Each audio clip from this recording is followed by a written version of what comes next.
On December 11, 1963, Jomo Kenyatta came to Nairobi's Independence Arena to usher in a new era for his homeland.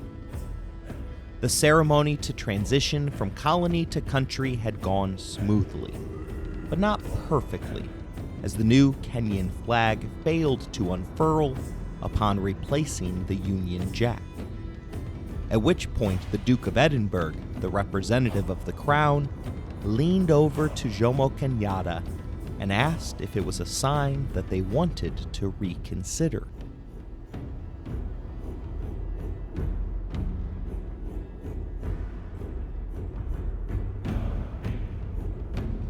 You're listening to Empires, Anarchy, and Other Notable Moments, a podcast designed for deep dives that assist in the teaching of history. This is the fourth episode in a 5-part series regarding the father of modern-day Kenya, Jomo Kenyatta. Episode 4, The Presidency.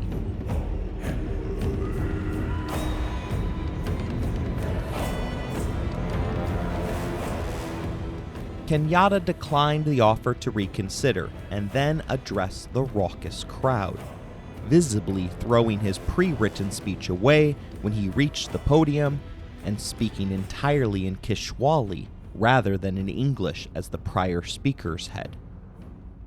He ignored all connections or thoughts of the Mau Mau, instead promising to seize the opportunity in front of them to usher in a new era of peace and prosperity. The next day, December 12th, became known as Jamhuri Day, their day of independence.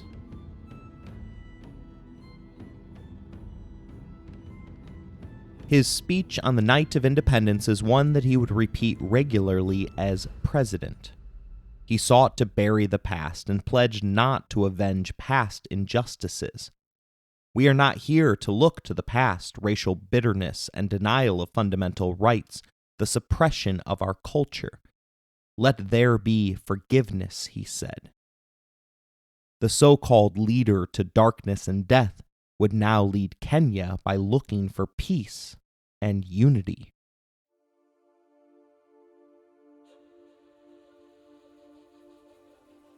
Jomo Kenyatta's call for forgiveness was not typical for African nations decolonizing.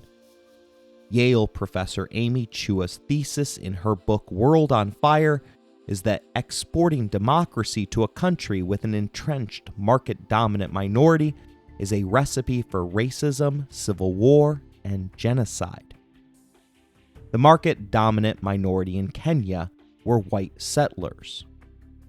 At this point in time, they controlled 80% of the economy, despite having less than 1% of the population.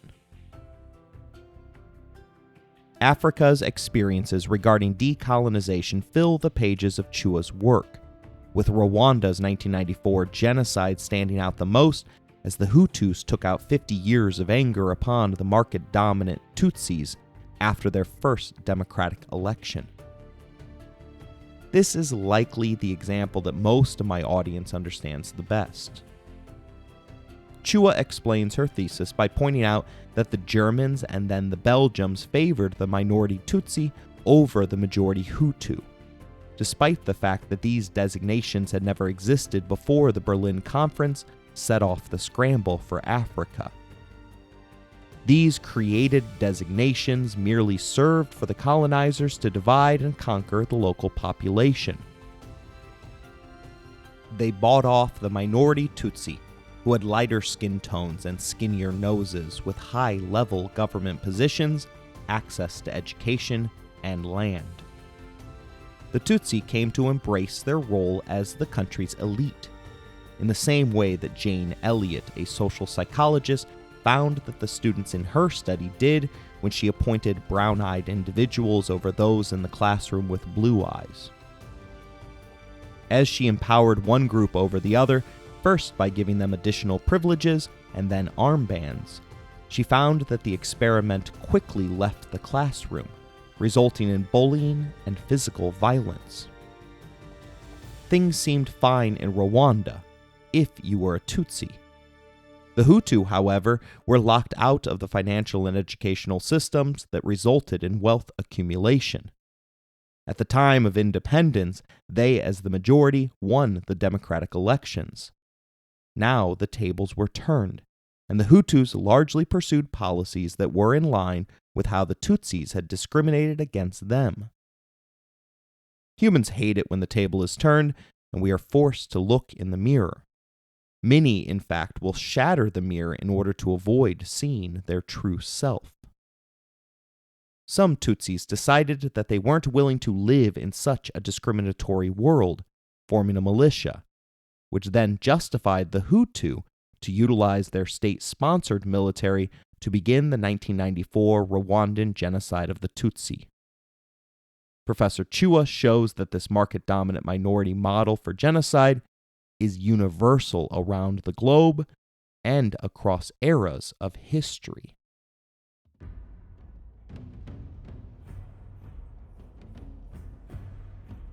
There are a mere 2 examples in Africa that don't fit nicely into her thesis: South Africa and Kenya. In South Africa, Nelson Mandela is given all the credit in the world for keeping South Africa from literally tearing their white settlers apart. Mandela goes down in history appropriately as one of the true great leaders for navigating the transition from apartheid through inclusion of the white Afrikaners. Jomo Kenyatta's ability to avoid bloodshed while democratizing may be even better, however. Mandela initially pursued peaceful means, but turned to violence in a way that Kenyatta never did. Unlike Jomo, who always held on to his innocence, Mandela confessed at the trial that sentenced him to a life of hard labor.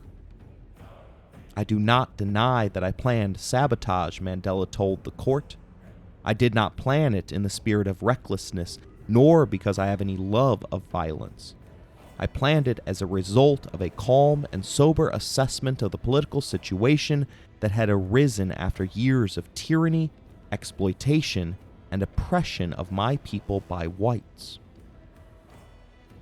Unlike his South African peer, Kenyatta was framed and sentenced via a rigged process. Their time in prison may have begun via different paths, but both Mandela and Kenyatta emerged from prison willing to forgive and forget the circumstances that saw some of the prime years of their lives taken away through meaningless hard labor. So why does Mandela get a Nobel Peace Prize, while Kenyatta remains virtually ignored in Western history? That has to do with how the two men diverged after coming to power. While Mandela stayed the course of democracy and tolerance, Kenyatta quickly became seduced with authoritarianism and cronyism.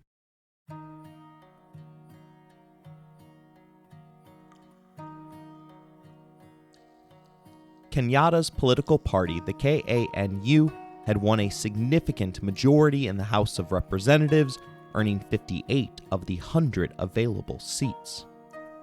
The BBC marked the results by quipping that the only white candidate, Edward Hawkins, has lost his deposit. Kenyatta would serve first as Prime Minister before becoming the first president of independent Kenya in 1964. Although he was 73 years young when he ascended to the presidency, Kikuyu still referred to Jomo by the youthful-sounding nickname of the Burning Spear. He, however, had gained a new grandfatherly name from his people as well, who had begun to call him Mzee, or Grand Old Man. He seemed perfectly placed to lead Kenya through this time of transition. At age 73, he wouldn't have been deemed long for the position. After all, he was already approaching the average life expectancy of a citizen who lived within the developed world. And after having lived the last 7 years of his life under conditions that no one would find to be ideal, Kenyatta was seen as the perfect age to get Kenya started and then depart, having built up the next generation of its leaders. His prior experience in the KCU and KANU had given him experience in Kenyan politics. As a member of the majority Kikuyu and one who fought for traditional cultural practices, it was believed that he would represent the people of Kenya rather than being the pawn of some far-flung international interests who understood little of the Kenyan people. However, his life in London and abroad meant that he had the ability to deal with international leaders. All new countries need outside assistance, connections that allow them the space and time to deal with small problems while they are learning to run. Jomo Kenyatta already had those connections. Indeed, U.S. President Lyndon B. Johnson wrote the following to the newly elected leader of Kenya. The United States, under President Kennedy, welcomed and supported the growth of free and independent nations of Africa, and American policy will continue along the same lines. Our ultimate goal is a world dedicated to peace and freedom. To help achieve such a world, we will continue to combat these age-old enemies of world peace: illiteracy, illness, malnutrition, and poverty. We also are deeply committed to the attainment of basic human rights by all men, and we are irrevocably determined to speed that process by assuring equal rights to all Americans as quickly as we are able. In essence, then, the United States is devoted to the same basic human aspirations as those of the people of Kenya, and indeed as those of people of goodwill throughout the world. To the courageous people of Kenya, the American people and I send the warmest good wishes as you enter into nationhood. Just as the infant United States was encouraged and strengthened by the sympathy of those throughout the world who loved liberty, so your young and vigorous nation will have the understanding and support of free men in every land. Good luck and fortune ahead. Looking back at Jomo's rule, though, the only thing that would be true in what I just told you would be that Jomo Kenyatta would find a good-sized fortune.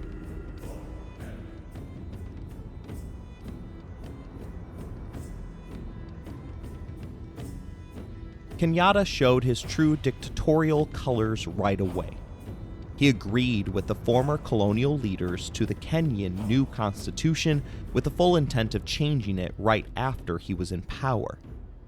This allowed the process to go smoothly, as his delegation agreed to compromise regularly with the British colonial government. He manipulated border skirmishes with Somalia, skirmishes that were either non-existent or ones that Kenyatta had started in order to achieve an expansion of presidential powers. 5 months after taking office, Kenyatta's government introduced a law making it a criminal offense to disrespect the prime minister. The punishment for such a crime was exile. Policies like this conjure images of Turkey's dictator Recep Erdogan, who attempted to send a Turkish doctor to jail for a year after he posted a meme comparing the president to Gollum from Lord of the Rings. And if you don't know what I'm talking about, please go and look it up. The Photoshop work that was done might not be worth a year in a Turkish prison, but it is a joy to the world to look at the man's work. Streets and stadiums were named after Jomo Kenyatta, akin to how Stalin and Alexander each left behind multiple cities with their names on them. A bronze statue was erected beside the National Assembly, creating a physical reminder that Kenyatta was the government, rather than just a part of the government.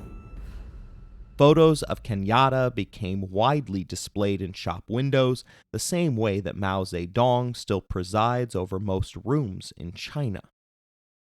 His face was even printed on the new currency. Each was a physical representation of the status of Jomo Kenyatta.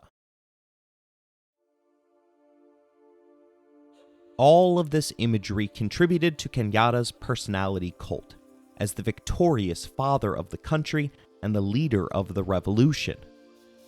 Everything new that was created pointed to Jomo as the victorious hero of the revolution, despite the fact that it was all undeserved.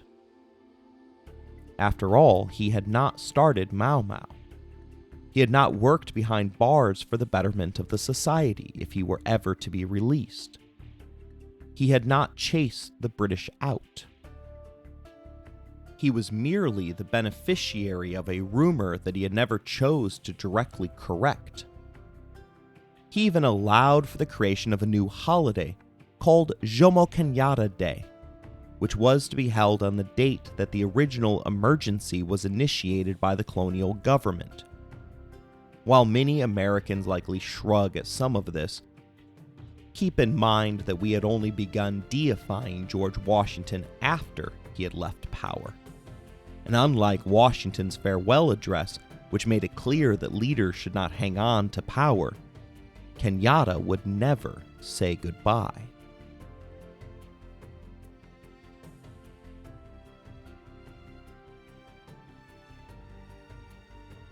Impressively, like Nelson Mandela, he did have a multicultural cabinet, including 2 white senior advisors with most of the different ethnic groups represented. This signaled to each group that Kenyatta wasn't looking for vengeance or reprisals against those who had wronged him. This was mostly practical, however, as he didn't want a group alienated to the point that they pursued violence against the new government in the same way that Mau Mau had occurred. The bottom line was that the most important posts were packed with members of the Kikuyu tribe. In 1964, Kenyatta looked like the perfect compromise candidate for Kenya's first president.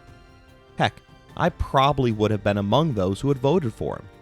At the advanced age of 73, he would be a short-term transactional leader along the way to a functioning independent government. He was experienced with the world and culture of European politics. He had spent more than a decade living and studying in England. A smooth transition would require aid from the British. In fact, Kenya had to request British military assistance to put down mutinies within their own armed forces as early as 1964. Economics, trade agreements, protectorate statuses would all have to be negotiated, and Jomo knew how British government worked. South African Peter Abrahams, a fellow Pan-Africanist from his time in London, said this of Kenyatta: "Of all of the black men in the movement, he is the most relaxed, sophisticated, and westernized of the lot of us."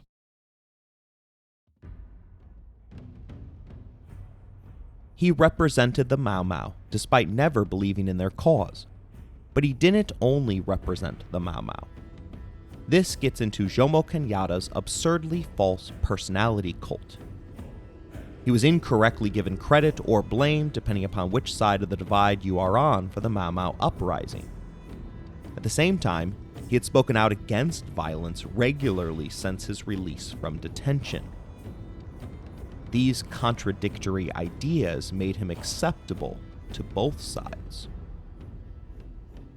His personality cult also benefited from his last name.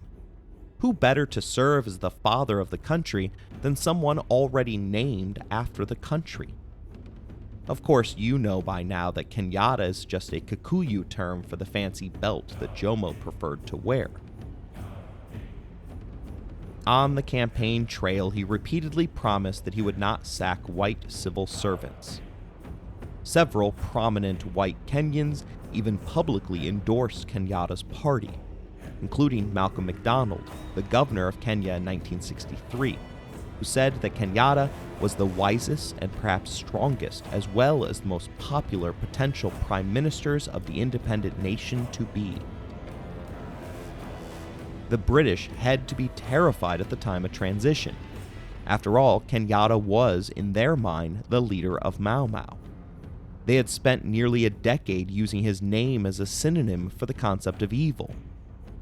But their fear of an ascendant Jomo Kenyatta proved to be just another one of the many faulty assumptions that plagued the British time in Kenya. In truth, President Kenyatta was the best thing that could have ever happened for the British. Instead of pursuing active land reform, Kenyatta's government seized land that had been abandoned in the inevitable white exodus. Rather than redistributing it as a form of reparations, Kenyatta had it sold to the highest bidders. You kind of have to have money to be the highest bidder. To have money means you have to have had power and privilege before the bidding began. This meant that most of the land auctioned was bought up by former loyalists and settlers, or members of Kenyatta's family and inner circle, as corruption would become the true mantra of this historical period. While his people celebrated Jamhuri Day, their leader expanded the power and influence of their previous oppressors.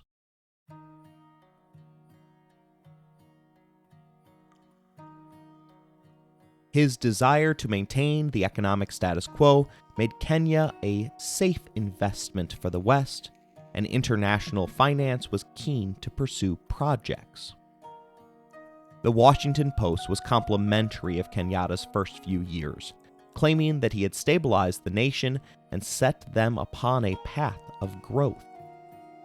The newspaper reports that during those first crucial years, he prompted the establishment of a relatively free press and judiciary. He made it clear that whites who as settlers and businessmen had skills to teach black Kenyans were welcome to stay. He kept in check diverse ethnic strains among Kenya's 42 tribes. He unabashedly sought aid and investment from Western governments and businesses, and he encouraged a free-wheeling capitalist ethic among black Kenyans that has led to the growth of a sizable upper and middle class. But those who know.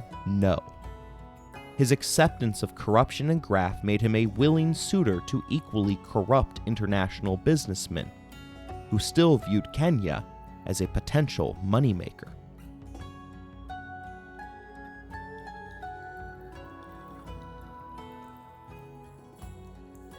At the same time, Kenyatta was a true nationalist. Foreign-born citizens had to renounce their dual citizenship in order to remain in the country. His viewpoint on non-Kenyans may be best summed up by what Jomo told his daughter about the English wife Edna, whom he had abandoned decades earlier. He revealed to his daughter that the English are wonderful people to live with in England. To stay in Kenya, Jomo required that you became a Kenyan in more than just name. You had to put your investment where your mouth was. As is common for many nations in their infancy, he adjusted the constitution as needed, using border skirmishes with Somalia as the impetus for what were blatant power grabs. For instance, in 1966, an amendment gave him the ability to order the detention of individuals without trial if he thought the security of the state were threatened. Ironically, this power would have made it easier for Governor Baring to detain and try Kenyatta himself in 1953. The irony was not lost at the first and only meeting between the two. Shockingly, the two had never had any contact during Baring's time as governor. Their first meeting occurred in October of 1965 in Kenyatta's new presidential offices. The conversation quickly came to the elephant in the room, the fact that Baring had rigged a trial and improperly jailed Kenyatta for 7 years. Baring started the awkward conversation by pointing out that, by the way, I was sitting at that actual desk when I signed your detention order 20 years ago. I know, replied Kenyatta. If I'd been in your shoes at the time, I would have done exactly the same. Everyone in the room burst out laughing, and with everyone still chuckling, Jomo Kenyatta added, and I have myself signed a number of detention orders sitting right there too. One of the most famous of those orders would be the one that would outlaw the political party of his vice president and then challenger for the presidency, Odinga.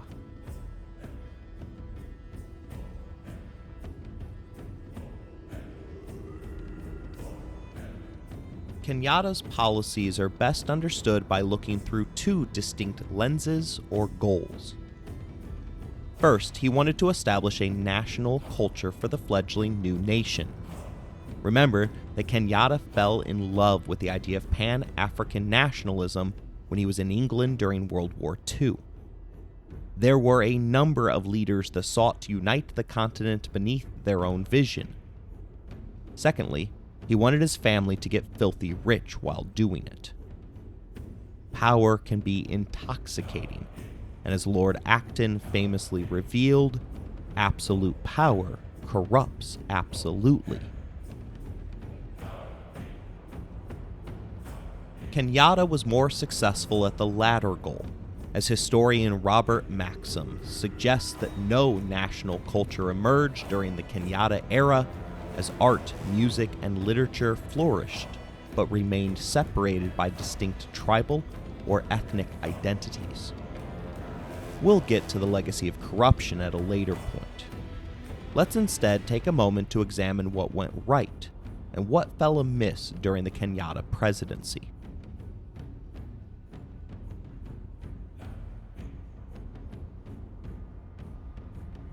Many of the biggest successes for Kenyatta arrive in the field of education.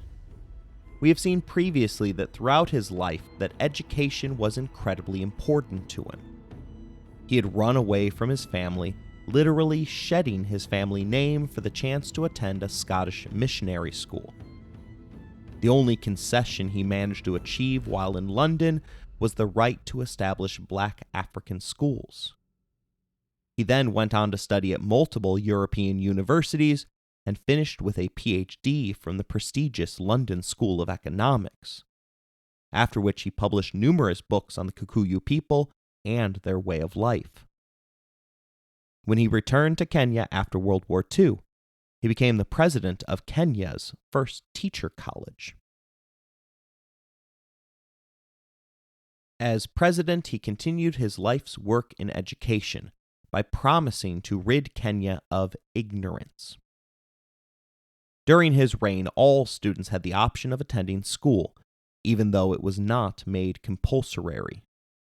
Primary schools grew by 11.6% and secondary schools by 80%. Today, 85% of Kenyan children are involved in primary education.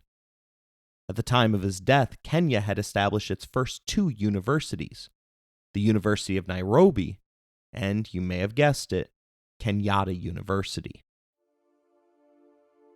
He also brought in foreign-trained specialists in fields that they needed to grow quicker than they could produce themselves. Kenyatta's education policy doesn't receive a top grade, however, when you look through the lens of creating national culture. One of the easiest ways to accomplish such a task is through a strong nationalist history curriculum. In Kenya today, however, history is squeezed out by the study of geography and STEM fields, such as physics, chemistry, or biology.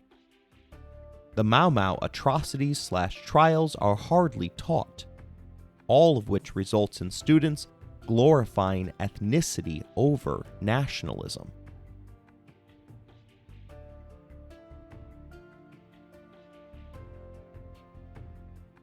Kenyatta's land reform policy became known as willing buyer, willing seller. The role of the government in Kenyatta's mind was to connect buyer to seller, rather than to correctly redistribute it. He ignored urgent Mau Mau demands for a return of their land, and repeatedly criticized the movement that he had supposedly led and been deified for. His consistent response was that if the Mau Mau wanted their land back, they would have to buy it just like everyone else. Europeans were encouraged to keep their land and to utilize their foreign connections to banks to buy more. His lack of land redistribution is so shocking that there have been long-standing rumors that he secretly met with the British before the presidential election and pledged behind closed doors to not seize European holdings in exchange for their support. Unfortunately, no one that was in the room where the deal supposedly happened would admit that it had happened. Partly as a consequence of maintaining and sometimes increasing the inequalities inherent in the settler system, there are more than 140,000 internal refugees in Kenya today. Critics of Kenyatta's land policies tried to force him to look in the mirror by deeming his policy as Kenyatta colonizing the rift.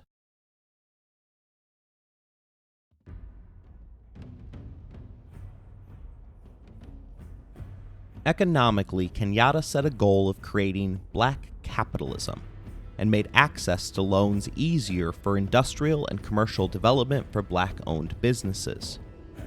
The utilization of the term black capitalism sent numerous signals. First, it showed that he was willing to enable the accumulation of wealth by any Kenyan. Secondly, it showed that he was a willing partner for the West in the midst of the Cold War.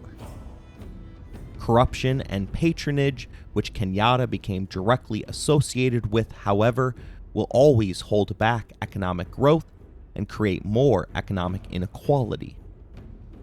This practice of granting loans to sycophants and supporters locked in the haves and have-nots, which is best described in a Jacobin magazine article that suggests Kenya is the land of 40 billionaires and 40 million beggars. One has to look no further for proof that the Kenyan haves are locked in at this point in time than the fact that the 2017 election was a choice between the son of Jomo Kenyatta and the son of Odinga, Kenyatta's first vice president. Kenya is still a land of deep inequalities where colonial-era country clubs sit against sprawling slums, where golf balls routinely ping off the roofs of makeshift tin shacks. This is a direct result of Kenyatta's Harambee movement, which literally means to pull together. Harambee called on citizens to raise private funds for local development. The goal was best viewed through Kenyatta's first lens, promoting nationalism by encouraging Kenyans to pull themselves up by their bootstraps and to seize the success that was waiting for them. Instead, these initiatives reinforced the second lens, creating a patronage system where elites had the power to decide when to dole out resources to the poor. An entirely new set of loyalists were created and rewarded access to foreign capital. This was the difference that led Odinga to split from Kenyatta, form a rival political party, and challenge his former running mate between terms. Odinga wanted a policy of socialism that would utilize the state rather than private citizens to control economic development. It was also why on March 2, 1945, that J.M. Karuki was murdered. Karuki, a popular politician who, like Kenyatta, was a former detainee, spoke out in favor of land reform and against corruption, claiming that every Kenyan man, woman, and child is entitled to a decent and just living irrespective of his parentage, race, or creed, or his area of origin in this land. That was too much of a shot at Kenyatta, whose family would gain more than 500,000 acres of prime Kenyan real estate after he assumed the office of the presidency. Historians openly suspect that Karuki was killed on the behalf of the president.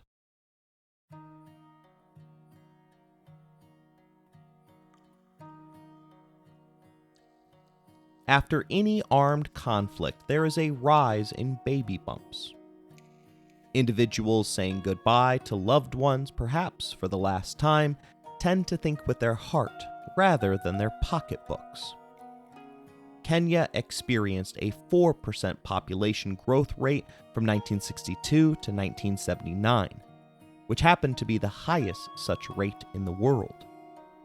The population explosion put a strain on the social service wing of the new government, and Kenya was the first African country south of the Sahara to have a national policy promoting family planning.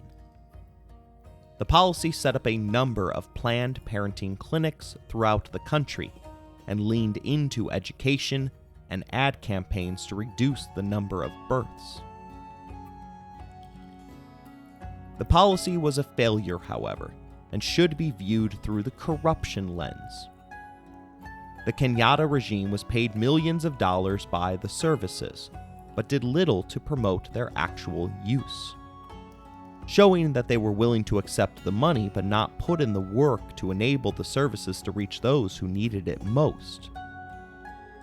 Keep in mind that Jomo himself had been married 4 different times and produced children with a number of women. He wasn't ever in the running for Father of the Year.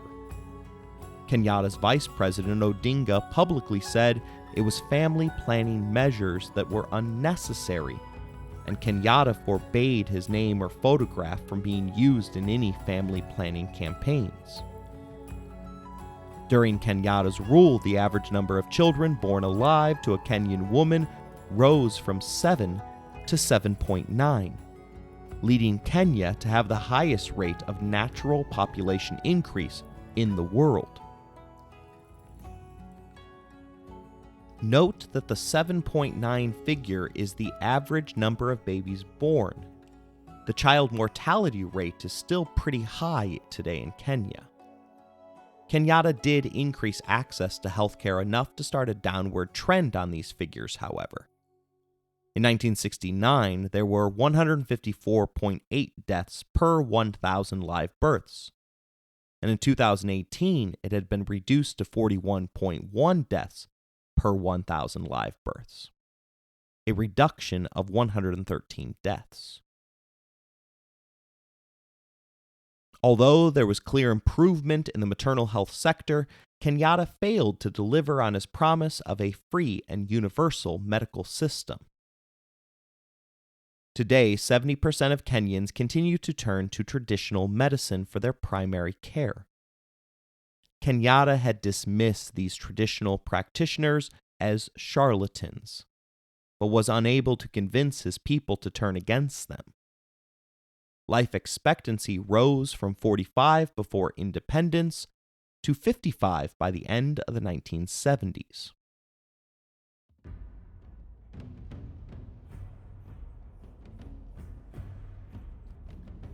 There isn't too much to Kenyatta's foreign policy record. He was too old to travel overseas regularly, and neither lens required much participation outside of Kenya's shores. As a nationalist, he wanted to focus within his nation. Through the lens of corruption, those with money were more than willing to come to him. As mentioned earlier, he clearly favored the West, although he claimed to be unaligned during the Cold War, even coining the nonsense term positive non-alignment. He took active steps in seizing illegal weapons inbound for Africa from China and expelled Chinese diplomatic teams. He also shut down the Soviet Lumumba Institute that had operated as a stealth front for Soviet influence. He was also unabashedly pro-Israel, even granting them safe passage and refueling for missions in which they hunted Nazis.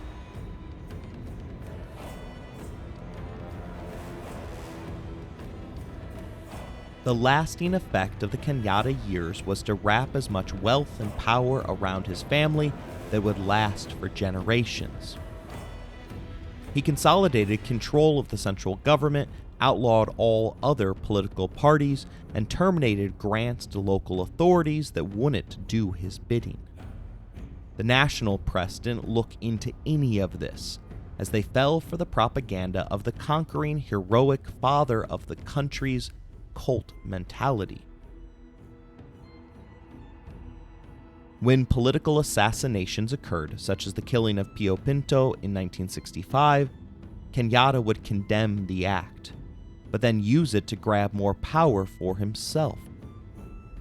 This worked despite the fact that the British intelligence services went public with their belief that the murder had been orchestrated by Kenyatta's personal bodyguard. Another political murder attributed to Kenyatta's desire to remain in power was the death of the U.S.-favored Tom Mboya. There are too many political enemies of Jomo Kenyatta that met an early death to call it a coincidence. Riots consumed much of the country following the killing of Tom Mboya, and Kenyatta took this opportunity to restart Kikuyu oathing traditions, this time requiring an oath to swear loyalty directly to Jomo Kenyatta himself. Those who reported the story were deported for their journalistic endeavors, but the word of the new oath seeped out into the mainstream. Under widespread protests, the oathing ceremonies were terminated after only 3 months. A rare time that Kenyatta the dictator was forced to step back from his intended action.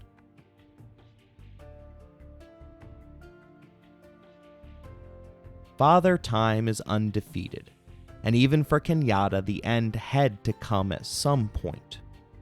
Selected as president for the first time at the age of 73, Jomo Kenyatta went on to win the presidency 4 consecutive times. What we in America call pulling an FDR. Keep in mind, though, that it is significantly easier to win elections when you outlaw all challengers. His longevity in power, all the way till the age of 86, was marred by a number of health setbacks. His first mild stroke was in 1966, and he suffered a second in 1968. He had gout and heart problems that he kept secret from the public. By 1970, it is reported that he was becoming increasingly senile, and that the government was run in his name by his family and those who benefited from his rule. By 1975, it was abundantly clear that he had for all expressed purposes ceased to actively govern. In 1977, he had several further strokes and heart attacks, and died in 1978 of a heart attack. His funeral purposefully mirrored that of Winston Churchill, in order to project an image of their country as a modern state rather than one incumbent on tradition. To illustrate how close England remained to her former colony, Queen Elizabeth II sent her son and heir Charles to the event.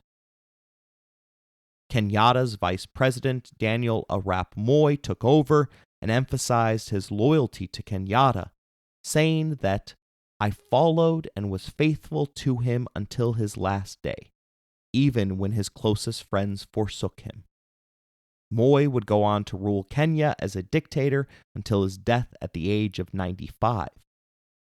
His choice to emphasize his loyalty to Kenyatta showed that the personality cult of Mzee, the grand old man, had survived even unto death.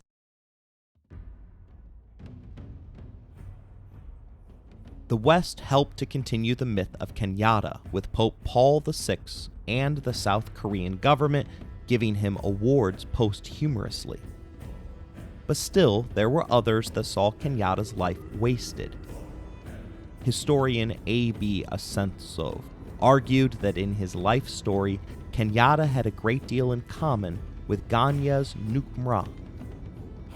Kenyatta, like Nkrumah, was remembered for initiating the discourse and process that plotted the narrative of African freedom.